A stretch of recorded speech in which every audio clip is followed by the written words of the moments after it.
Priya got an email on a Tuesday morning in January. It was from HR. Effective the 1st of February, all staff were required in the office a minimum of 4 days per week. The subject line called it a return to collaboration. The body of the email explained the benefits of in-person connection. There was a FAQ at the bottom. Nobody mentioned the number Priya was about to calculate on her lunch break. The commute she was about to resume would cost her £3,240 per year. That is £270 per month.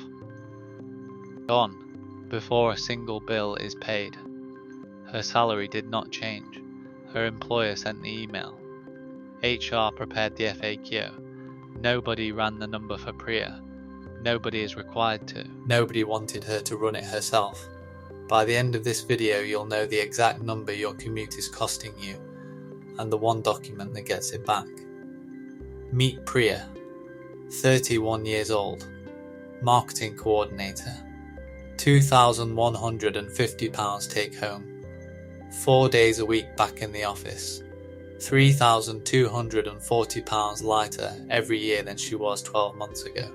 Meet Daniel, 33 years old, same role tier, £1,980 take home, £170 less than Priya on paper, saves £410 every single month.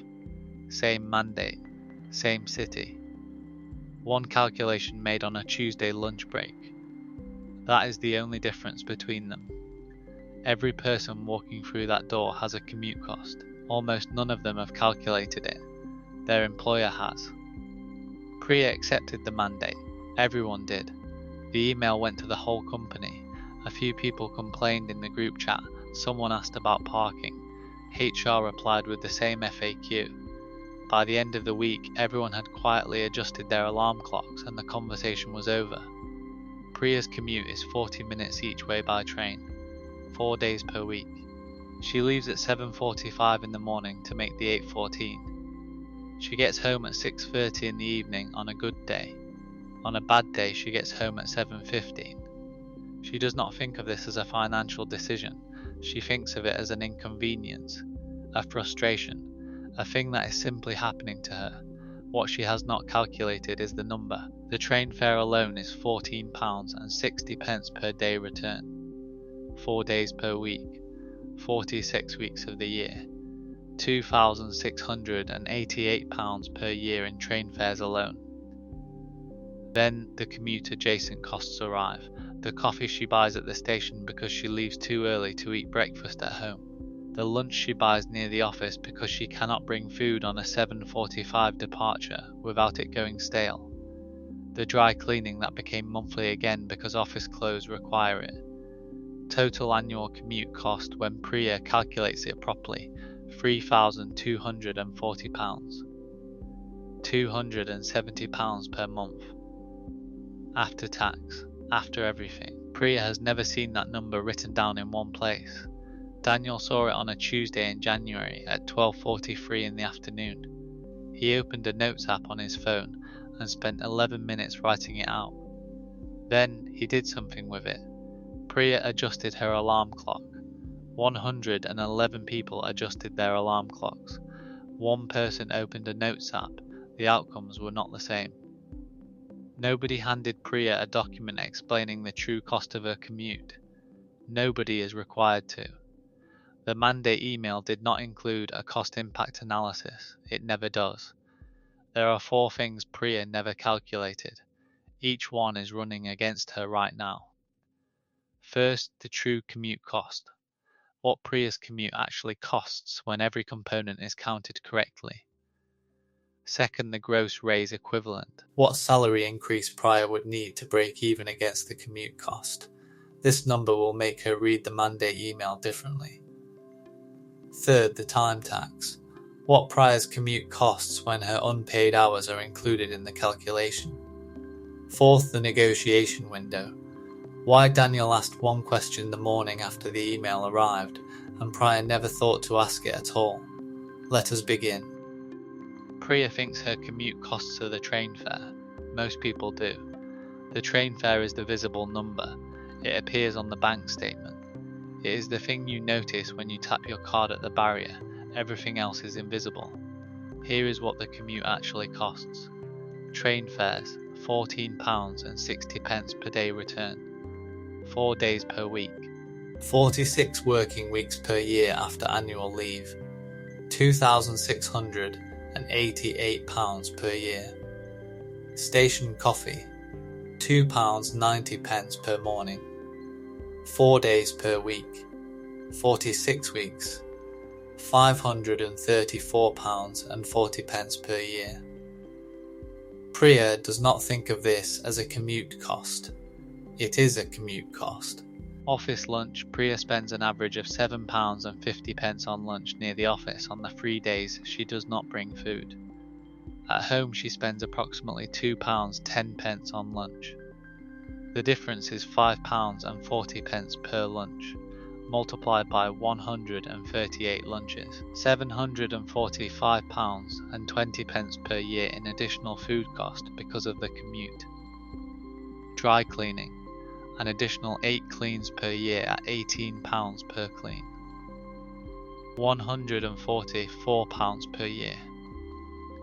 Work clothing maintenance, shoes resoled, clothing replaced faster due to daily wear. Conservative estimate, £120 per year. Parking and incidentals on the 2 days per month she drives instead of trains, £360 per year. Total true commute cost, £3,240 per year, £270 per month.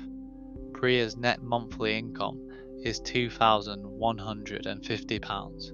The commute cost of £270 per month represents 12.6% of her entire take-home pay. 1 in every £8 Priya earns is now absorbed by the cost of getting to the place she earns it.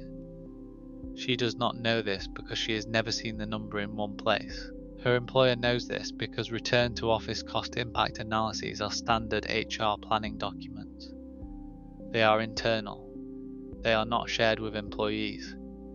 The mandate email went out, the FAQ was attached, the cost impact analysis stayed on the HR director's desktop.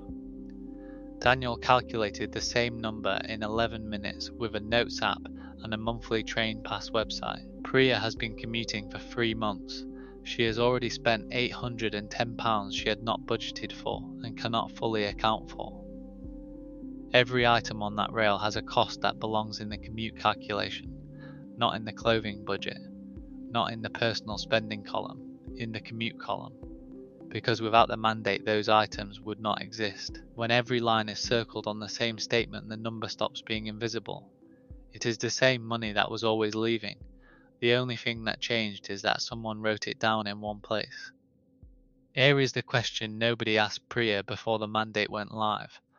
What salary increase would you need to receive to break even against the cost of returning to the office 4 days per week? Nobody asked because the answer is inconvenient. Priya's true commute cost is £3,240 per year. That is net, after tax. It comes out of money she has already paid income tax and national insurance on. To receive £3,240 net at her marginal tax rate, the basic rate of 20% plus national insurance at 8%, Priya would need to earn an additional £4,566 gross per year. That is the gross raise equivalent. The mandate letter was the equivalent of a £4,566 per year pay cut, dressed in the language of collaboration and connection. Nobody put that in the subject line.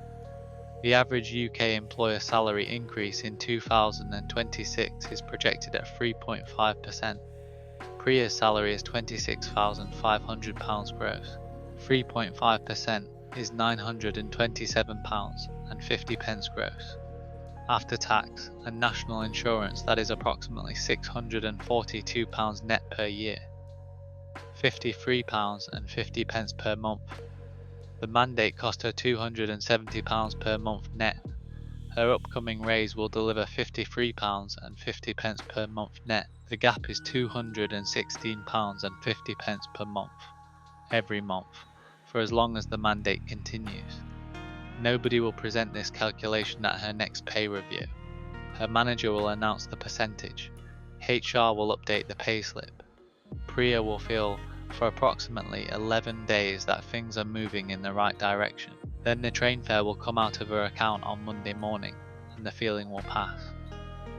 Daniel ran this calculation on a Tuesday lunch break and presented it to his manager by 9:30 the following Wednesday morning. He did not present it as a complaint. He presented it as a documented business case for a 3-day in-office arrangement.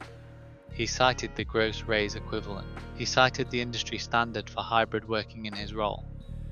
He cited 2 comparable colleagues at peer organisations working 3 days in office on equivalent salaries.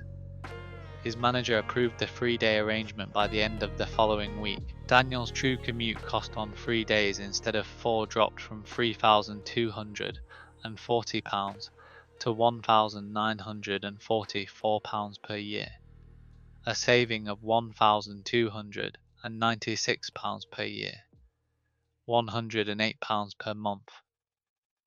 Net, after tax, every month. The mandate went to everyone. Daniel was the only person who responded with a document. The payslip will never show the full picture. The gross figure on the payslip is not the number that matters. The number that matters is the one on the sticky note beside it, the raise you would need to receive before the commute cost is even cancelled out. Across the open plan office Priya works in, the mandate cost the average employee £270 per month. Across 112 employees, that is £30,240 per month, leaving employee bank accounts collectively. Not one person in the room has written that number down. Priya got an email on a Tuesday morning in January. It was from HR. Effective the 1st of February, all staff were required in the office a minimum of 4 days per week. The subject line called it a return to collaboration. The body of the email explained the benefits of in-person connection. There was a FAQ at the bottom.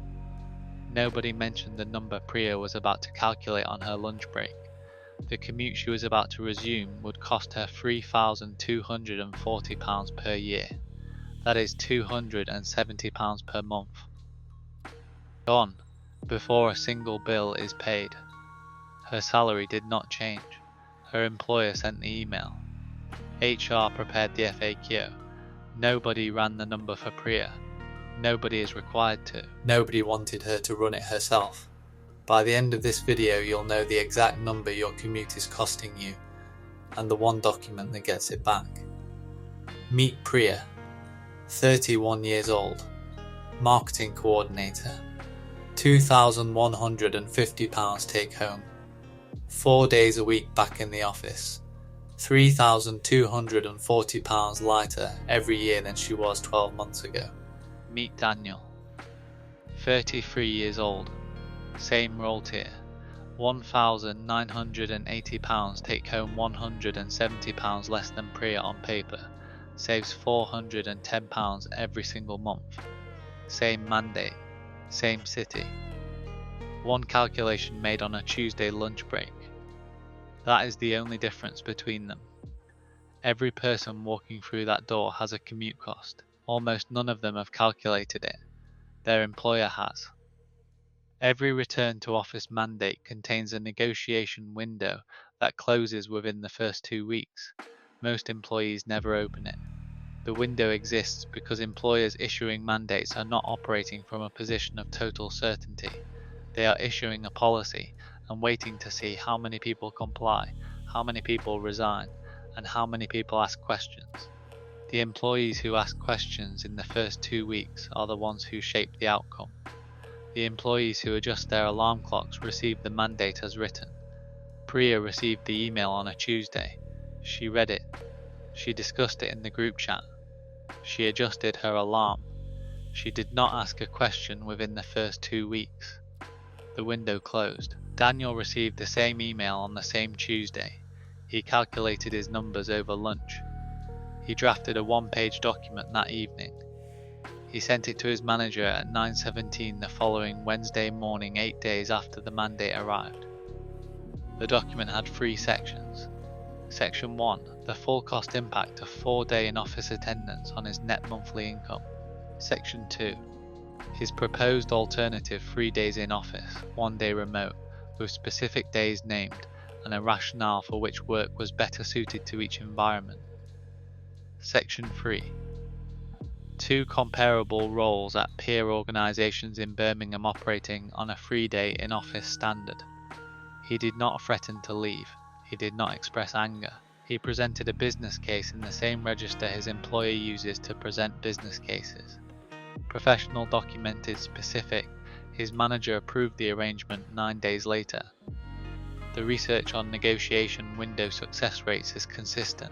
A survey of UK employees who received return to office mandates found that 43% of those who submitted a written hybrid working request within the first 30 days received a modified arrangement.